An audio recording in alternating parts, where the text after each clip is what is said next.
Olá, queridos, que a paz do nosso Senhor e Salvador Jesus Cristo possa fazer guarida no seu coração, na sua casa, na sua família, e que você seja abençoado de todas as formas. Pastor Erasmo Santos, da Igreja Evangélica Manancial, Ministério da Palavra, juntos contigo nessa hora para mais um devocional. E que bom que você está nos escutar. Eu quero pedir também que você possa estar compartilhando nossas mensagens para que outras vidas também possam ser abençoadas. Amém? E hoje o nosso devocional estaremos falando sobre a impureza, continuando aí como um devocional de estudo sobre as obras da carne. O texto base é Gálatas capítulo 5, do verso 19 ao 21. Ora, as obras da carne são manifestas: imoralidade sexual, impureza. Pronto, vou ficar até aqui. Vamos falar hoje sobre impureza. Queridos, o termo impureza, em grego, akatársia, vai muito além de uma simples falta de higiene. No contexto bíblico, é um conceito teológico profundo que denota uma contaminação espiritual que separa o homem de um Deus santo. Enquanto a imoralidade sexual, porneia, se refere aos atos sexuais específicos fora do casamento, a impureza é a mente corrupta e o coração perverso que geram tais atos. É a fonte da contaminação, não apenas o seu resultado. Então, esse devocional, juntamente com esse estudo, explorará 10 pontos essenciais para entender a gravidade da impureza e o caminho para a libertação. O primeiro ponto, definição teológica: mais que um ato, uma condição do coração. A impureza bíblica não se limita à sujeira física. A palavra grega, akatársia, significa literalmente ausência de pureza e era usada no contexto médico para descrever pus de um ferimento ou corrimento de uma ferida infectada. Espiritualmente, descreve uma condição interna de corrupção. Mateus capítulo 23, do verso 25 e 28, Jesus condena os fariseus por limparem o exterior do copo e do prato, mas por dentro estarem cheios de rapina e intemperança e de hipocrisia e de impureza. Então a impureza é aqui equiparada à ganância, à injustiça, mostrando que é uma doença da alma.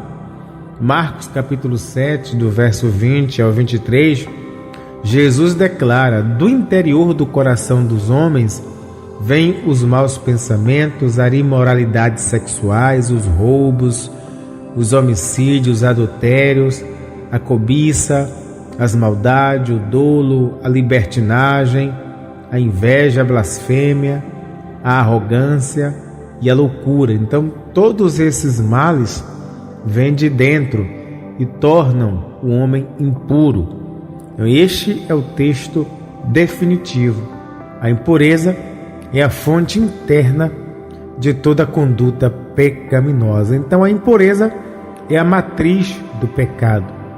É a predisposição da natureza humana caída para a corrupção moral e espiritual. É um estado de ser que precede e produz ações pecaminosas.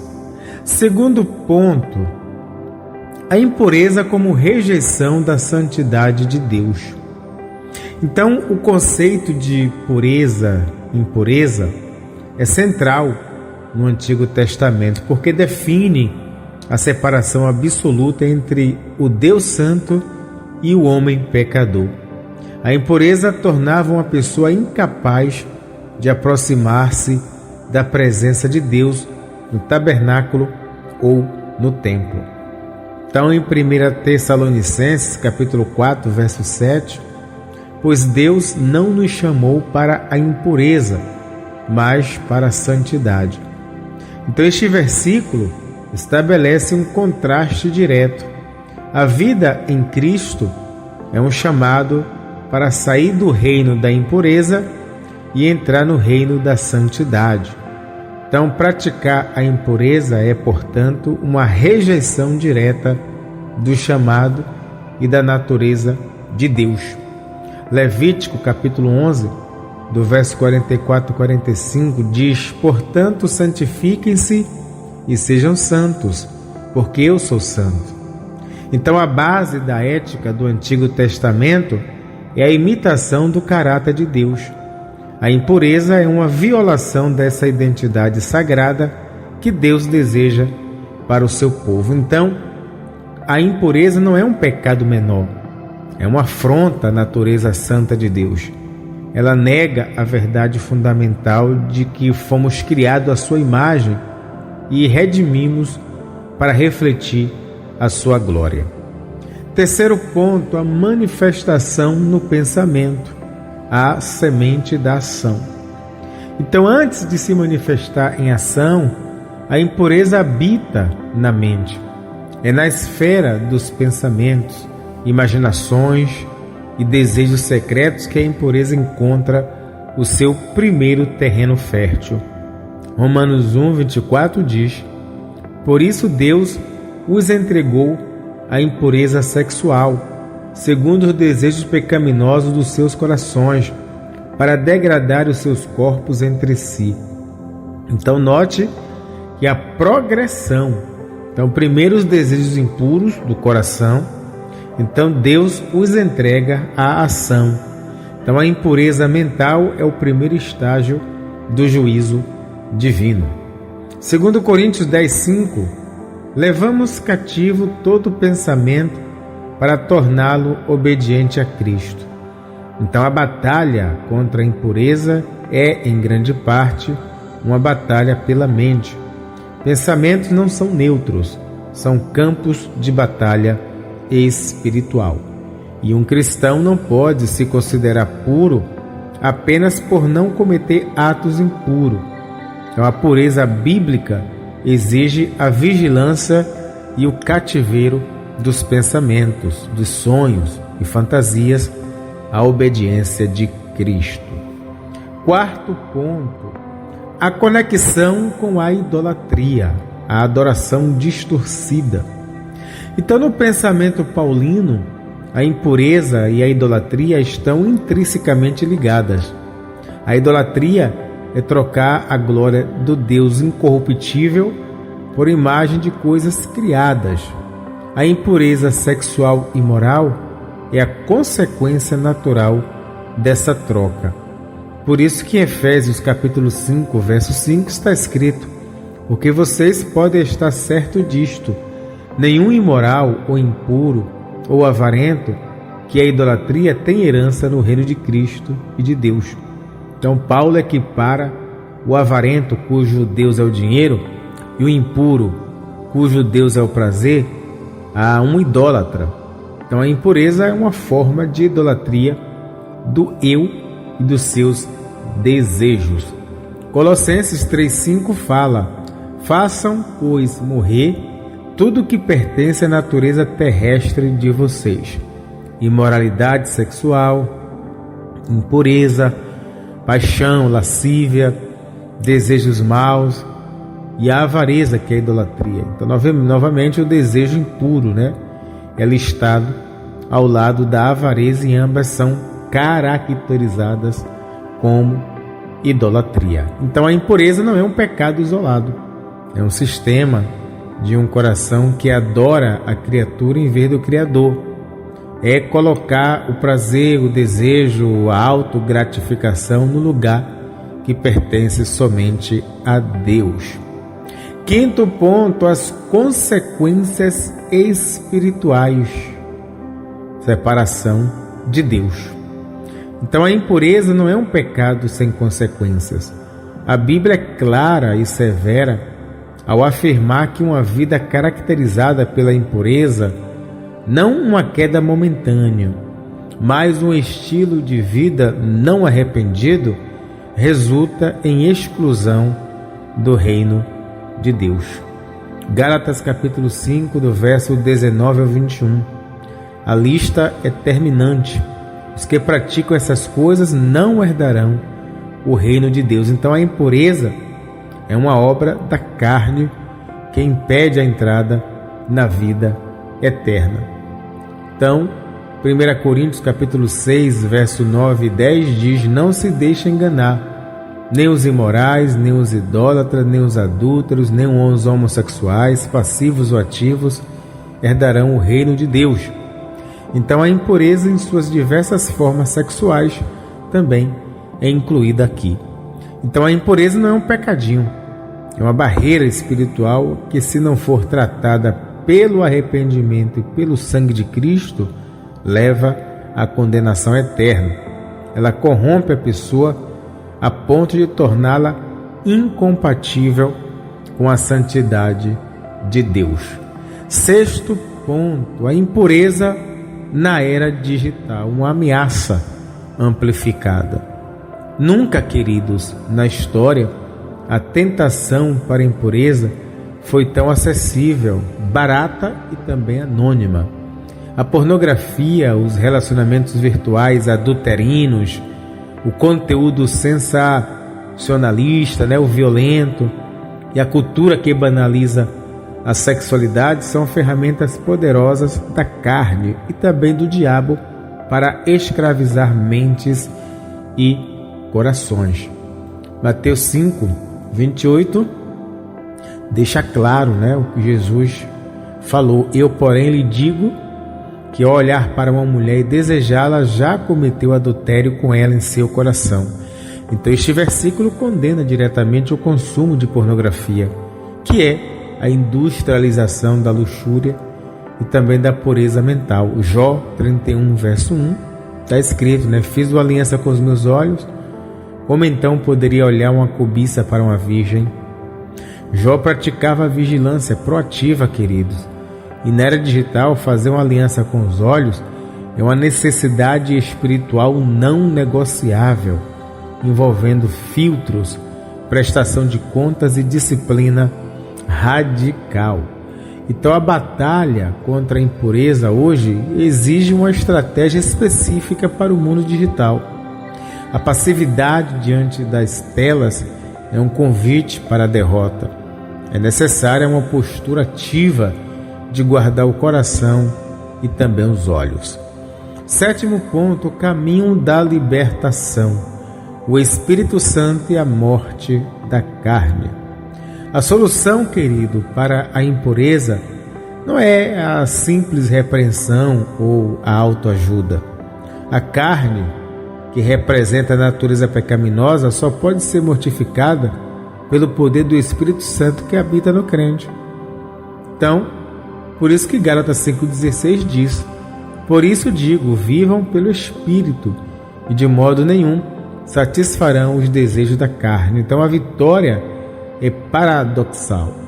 Não vem do esforço humano, mas da rendição ao Espírito. Então andar no Espírito é o antídoto para as obras da carne. Romanos 8, 13. Pois se vocês viverem de acordo com a carne, morrerão. Mas se pelo Espírito fizerem morrer os feitos do corpo, viverão. Então note, nós fazemos morrer, mas pelo Espírito é uma cooperação, nossa decisão de resistir, alimentada pelo poder de Deus. Então a libertação é um processo contínuo de mortificação, que envolve arrependimento, confissão e a contínua dependência e enchimento do Espírito Santo. Oitavo ponto, o processo de santificação, vestir-se do novo. Então a vida cristã não é apenas parar de fazer o mal, é começar a fazer o bem. Não basta mortificar a carne, é preciso se revestir de Cristo. Efésios 4, do verso 22 a 24, está escrito: quanto à antiga maneira de viver, vocês foram ensinados a despir-se do velho homem, a serem feitos novos no modo de pensar e a revestir-se do novo homem, criado para ser semelhante a Deus em justiça e em santidade, provenientes da verdade. Então, a santidade é uma roupa que se veste todos os dias através de escolhas conscientes, queridos.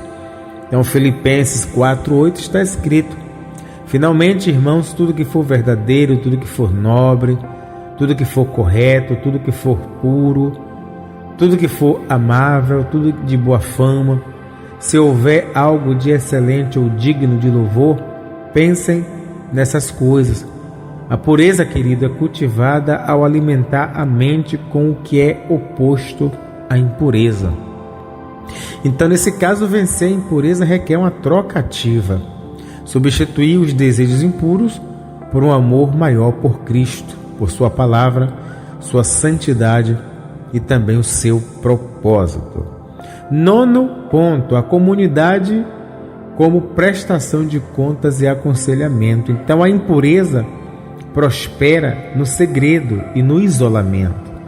A provisão de Deus para a santidade inclui o corpo de Cristo, a igreja. Então, Tiago capítulo 5, verso 16: portanto, confessem os seus pecados uns aos outros e orem uns pelos outros para serem curados. A oração de um justo é poderosa e eficaz. Então, a confissão segura a um irmão de confiança tira o poder do pecado secreto.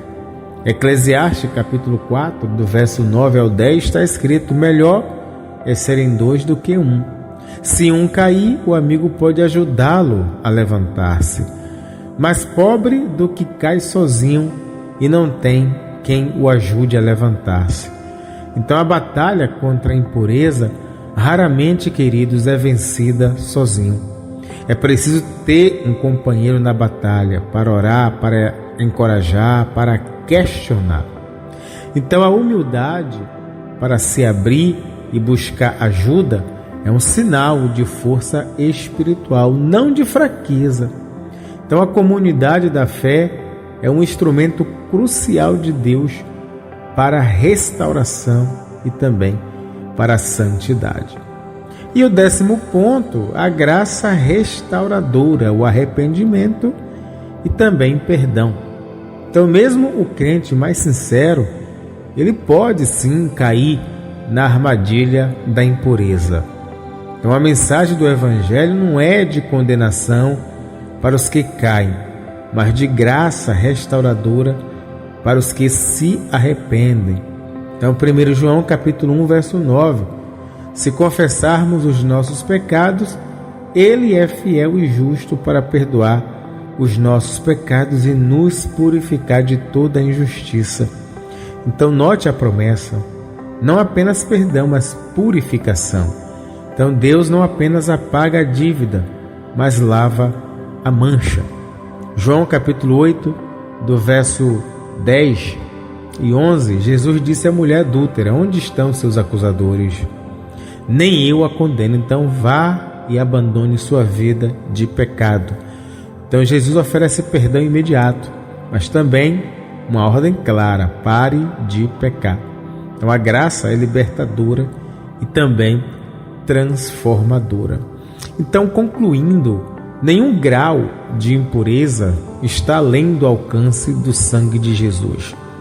O arrependimento genuíno, que envolve tristeza pelo pecado, confissão a Deus e a outros e uma virada ativa em direção à pureza, sempre encontrará um Pai pronto a perdoar e a restaurar.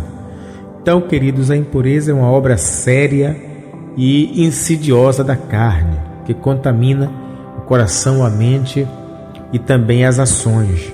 Ela é, em sua essência, idolatria, uma rebelião contra a santidade de Deus. e suas consequências são eternamente graves. Então, no entanto, em Cristo temos esperança completa através do poder do Espírito Santo, da mortificação da carne, do revestimento do novo homem, do apoio da comunidade e a graça que está sempre disponível para o arrependimento. Podemos ser, sim, libertos da escravidão da impureza e também viver uma vida de pureza que agrada a Deus e testemunha o seu caráter transformador. A luta é real, mas a vitória em Cristo é com toda certeza assegurada. Amém? Você crê nisso? Então vamos orar. Pai nosso que estais no céu, santificado seja o teu nome. Venha a nós o teu reino. Seja feita a tua vontade, assim na terra como no céu. O pão nosso de cada dia nos dá hoje. Perdoa nossas dívidas, assim como nós perdoamos aos nossos devedores. E não nos deixes cair em tentação, mas livra-nos do mal, porque teu é o reino, o poder, a honra e a glória para todo o sempre. Maravilhoso Deus e eterno Pai, Pai do nosso Senhor e Salvador Jesus Cristo, ajuda-nos, meu Pai, a ter uma mente voltada para Ti, pensando, Senhor, no céu, pensando nas coisas do alto. Ó Deus, ajuda-nos, Senhor da glória, a confessar os nossos pecados. Ó Deus, ajuda-nos, meu Pai, a alimentar a nossa mente com a Tua palavra, com Teu poderoso amor.